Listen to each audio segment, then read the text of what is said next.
اچھا، ایک یہ ہے کہ وہ گناہ کیے جاتے ہیں کہ جب موت قریب آ جاتی ہے پھر وہ کہتے ہیں کہ اب میں توبہ کرتا ہوں، ان کی توبہ اللہ قبول نہیں کرتا۔ اب ان دونوں میں فرق ہے، فرق وہ نیت سے کرنے کا اور ہو جانے کا ہے۔ اچھا، جو شخص نیت سے گناہ کرتا ہے میں ان کو کہا کرتا ہوں کہ یہ سیانے گناہ گار ہیں، یعنی سوچ سمجھ کر گناہ کرتے ہیں۔ اور سوچ سمجھ کر گناہ کرتا ہے انسان اس وقت کرتا ہے جب انسان اپنے آپ کو معاشرے کے ساتھ کمپیئر کرتا ہے، اور انسان کہتا ہے کہ معاشرے میں اتنے گناہ ہو رہے ہیں تو یہ میں ایک چھوٹا سا گناہ کر لوں گا تو کیا فرق پڑتا ہے۔ جب آدمی یہ سوچ کے گناہ کرتا ہے، حالانکہ ایک تو انسان کی استطاعت کا کسی دوسرے کی انسان کی استطاعت کے ساتھ کمپیریزن ہے ہی نہیں۔ بالکل ٹھیک۔ لا یکلف اللہ نفسا الا وسعها جو ہے ہر شخص کا امتحان اس کی استطاعت کے مطابق، لہذا ہو سکتا ہے کہ کوئی دوسرا کوئی بڑا گناہ کر کے بھی بخشا جائے اور آپ کو چھوٹا سا گناہ پکڑوا دے، یہ ہو سکتا ہے، لہذا آپ کسی کے ساتھ کمپیریزن نہیں کر سکتے۔ آپ کی استطاعت، آپ کی صلاحیت وہ الگ ہے، دوسرے کی استطاعت اور صلاحیت الگ ہے، اس کا امتحان اس کی استطاعت کے مطابق، آپ کا امتحان آپ کی استطاعت، لہذا اس کی کمپیریزن آپ کر نہیں سکتے۔ لیکن جو گناہ کرتے ہیں وہ عام طور پہ اس کو بنیاد بناتے ہیں، لوگ اتنے بڑے بڑے گناہ کر رہے ہیں، ہم اتنا چھوٹا سا کر لیں۔ یہ جب سوچ سمجھ کے کرتے ہیں تو اس کانسیپٹ سے توبہ کی عام طور پہ توفیق نہیں ملتی۔ اس کی وجہ یہ ہے کہ آدمی نے سوچ سمجھ کے کیا ہوتا ہے کہ کوئی حرج نہیں ہے کہ میں کر لوں گا تو کیا حرج ہے، اس کو پھر توبہ کی طرف بالعموم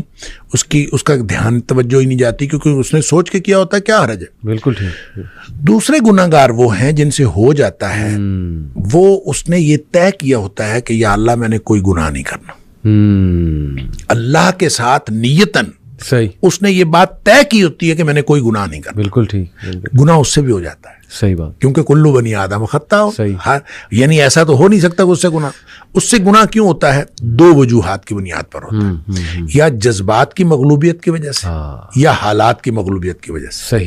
یعنی وہ اس کے حالات ایسے ہوتے ہیں کہ جو اس کو گناہ کی طرف لے جاتے ہیں، یا پھر اس کے جذبات، بعض اوقات انسان اپنے جذبات سے مغلوب ہو جاتا ہے اور انسان چل پڑتا ہے گناہ کی طرف، شہوات سے یا جذبات سے۔ اب جب وہ مغلوب ہوا اور مغلوب ہو سے حالات کی وجہ سے کوئی کیفیت ایسی بن گئی کہ وہ گناہ میں وہ انوالو ہو گیا، یا پھر جذبات ایسے اس کے اوپر حاوی ہوئے کہ وہ گناہ میں انوالو ہو گیا، اس کا نتیجہ یہ ہوتا ہے کہ جو ہی حالات تبدیل ہوئے یا جو ہی جذبات ٹھنڈے پڑے، چونکہ اس نے طے یہ کیا ہوتا ہے کہ میں نے زندگی میں کوئی گناہ نہیں کرنا، تو اب جو ہی حالات بدلیں گے، جس حالات کی مغلوبیت کی وجہ سے اسے گناہ ہوا ہے، تو فوراً اس کو یہ خیال آئے گا کہ یا اللہ میں نے تو یہ گناہ نہیں کرنا تھا، یہ مجھ سے کیا ہو گیا۔ اور اسی طرح جب اس کے جذبات ٹھنڈے پڑیں گے تو اسی وقت اس کو خیال آئے گا، ہوش حواس میں آئے گا تو کہے گا یا اللہ میں نے تو یہ نہیں کرنا تھا، یہ مجھ سے کیا ہو گیا۔ یہ ہے وہ ثم یتوبون من قریب، کہ فوراً وہ توبہ کر لیتے، پھر اس کو فوراً خیال آتا کہ وہ جو ندامت اور شرمندگی اس کو ہوتی ہے، وہ جو پشیمانی اس کو ہوتی ہے، یہ ندامت اصل میں اللہ کو پسند ہے، کیا بات، کہ انسان کو ندامت اور شرمندگی ہو کہ یا اللہ میں گناہ کر بیٹھا ہوں، میں نے تو یہ نہیں کرنا تھا۔ اور اسی طرح یہ جو رب انی ظلمت نفسی والی بات ہے، یا حضرت آدم علیہ السلام کی دعا والی بات ہے، یا ویسے بھی نبی پاک صلی اللہ علیہ وسلم نے فرمایا کہ ایک آدمی گناہ کرتا ہے اور گناہ کر کے پھر اللہ سے بات کرتا ہے، رب انی اذنبت، تو اللہ میں نے گناہ کیا ہے، یعنی اقرار، یہ اقرار جو ہے یہ بہت، یعنی اقرار ہے، اس کے اندر ندامت ہے، اللہ میں گناہ کر بیٹھا ہوں اور تو معاف کرنے والا ہے، تو مجھے معاف کر دے۔ یہ ندامت اور شرمندگی جو توبہ کی شرائط میں سے بھی ہے، اور یہ وہ نقطہ ہے جو اصل میں اللہ تعالیٰ کو پسند ہے، تو جس کے اندر یہ ندامت اور شرمندگی آتی ہے وہ توبہ بھی کرتا ہے، اللہ تعالیٰ کو پسند بھی آتا ہے۔ اور اللہ کو کتنی توبہ پسند آتی ہے اس کے لیے تو وہ حدیث ہے بڑی معروف کہ نبی اکرم صلی اللہ علیہ وسلم نے فرمایا کہ اگر کوئی شخص جو ہے، وہ ایک مثال دی آپ نے کہ کوئی شخص جنگل میں سفر کر رہا تھا صحرا کے اندر، اور سارا اس کا سامان اونٹنی پہ لدا ہوا، اور اس نے ایک کسی درخت کے نیچے سستانے کے لیے وہ ٹھہرا، تو کچھ دیر بعد اس کی آنکھ کھلی تو اس کا اونٹ غائب تھا،